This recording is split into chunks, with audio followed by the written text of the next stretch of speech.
latest on the Bahama liquidation court hearing. Bail for the woman accused in a high-profile murder case.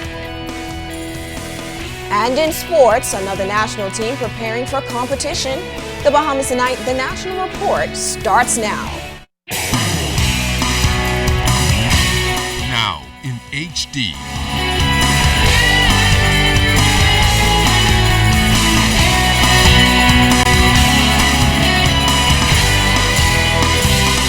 ZNS Network presents The Bahamas Tonight. This portion of the news brought to you by BTC Every Day. It was back to court today in the Bahama saga, but there was another hurdle. Good evening, everyone. I'm Charisma Robinson. The Bahama liquidation hearing hitting a temporary roadblock today as lawyers involved in the case voiced a number of concerns relating to the status of the multi-billion-dollar Bahama resort. Fern Carey has more. Shortly after the Bahama liquidation hearing began, government lawyer Pt.1 asked for an adjournment after informing the court that they were unable to proceed as the provisional liquidator will have to be changed. He explained that the Attorney General received a letter from the accounting firm PricewaterhouseCoopers late last night indicating that Gowan Bow, Prince Raming, and Garth Callow of PricewaterhouseCoopers had to withdraw as the provisional liquidator after China State Construction Company objected to them acting in that capacity. He noted that the letter indicated that PricewaterhouseCoopers had previously represented China State Construction Company in another matter. Knox noted that while he learned in court Friday that China State Construction Company was no longer objecting, it would still be inappropriate to proceed with the trio. He noted that Michelle Thompson, Karen Hutchinson, and Roy Bailey from the accounting firm of Ernst & Young are now the proposed liquidator. Knox also noted that all parties involved in the Bahama matter are currently in talks and the government is hoping for a speedy resolution. If that happens, Knox said there will be no need for a provisional liquidator. He then requested a short adjournment, noting that there is a great concern that creditors will file claims against the companies involved. Bahama attorney Roy Sweeting also informed the court that Bahama will be appealing Justice Ian Winder's ruling on the company's bankruptcy proceedings, and that hearing will take place on August 4th.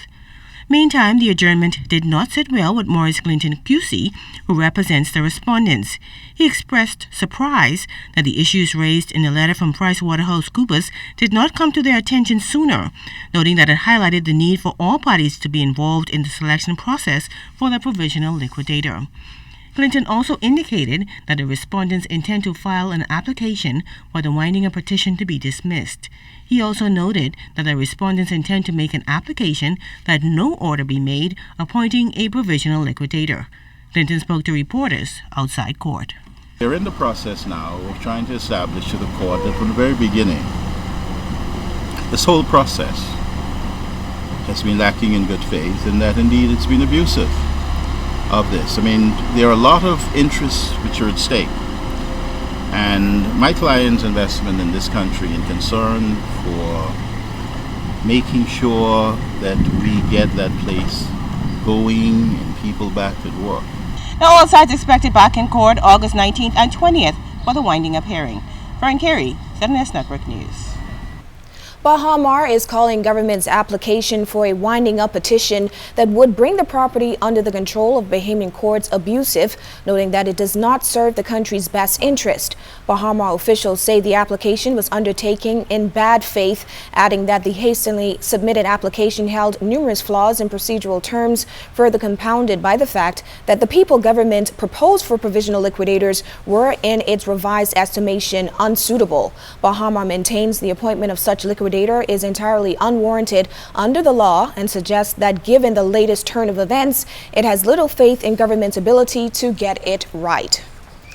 Government issued a release this evening saying Bahama's statement is entirely misleading, saying from the beginning of the project, it has sought to facilitate an impartial process that results in the opening of the resort under private ownership and operation as soon as possible.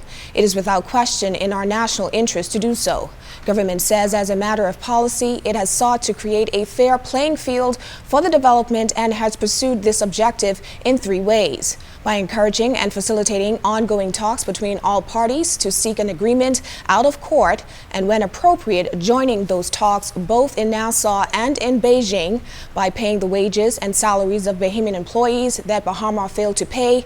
And as a precaution and in order to protect our national interests, it has taken steps to assure that if the fate of the Baha project has to be determined through court proceedings, those proceedings occur in the Bahamas, not in the United States. Notwithstanding this precautionary stance, government acknowledged that an agent for Baha, the China Export and Import Bank, and China Construction reported that as recently as 6 p.m. last night, progress was being made on an out-of-court settlement. A postponement of today's hearing was advisable if only to encourage the agreement towards which the parties appear to be progressing. The statement further reads, should Baha, the Export-Import Bank, and China Construction America be unable to resolve their dispute, however, appointing a provisional liquidator would allow all parties a mechanism for fair, independent third-party restructuring, completion, and opening of the resort. According to the government, it has always been understood that a liquidator must be entirely free of conflicts of interest in order to be appointed. Under a liquidation scenario, this is the only way to ensure the fairness and balance it seeks.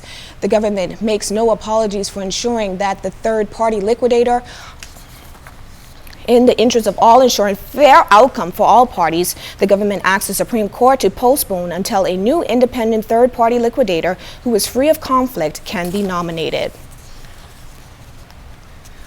Accused murderer Donna Facili got the birthday present she was hoping for yesterday when the Court of Appeal affirmed the decision of the lower court to release her on $200,000 bail. The decision handed down last night by the appellate panel of Court President Justice Anita Allen, Justice John Isaacs, and Justice Stella Maureen Crane Scott. They determined that Justice Stephen Isaacs' decision to grant Facili bail was not unreasonable. In granting Facili bail last Tuesday, Justice Stephen Isaacs noted that she had become much thinner since he had last seen her.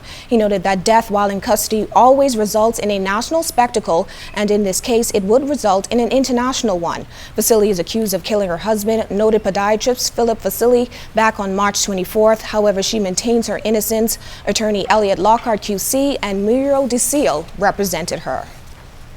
A man gunned down on the streets of New Providence in broad daylight is the country's latest homicide victim. Tonight, police are looking for the suspects involved. Cleopatra Murphy has more. The cries of a family member split the air, while others tried to hold her up as the body of 28-year-old Jamal Bridgewater, nicknamed Snitch, was loaded onto a stretcher Friday afternoon. Chief Superintendent of Police Paul Roll says Bridgewater was pursued by a group of men and gunned down around 2:20 p.m. on Charles Vincent Street. His body fell feet away from a water pump.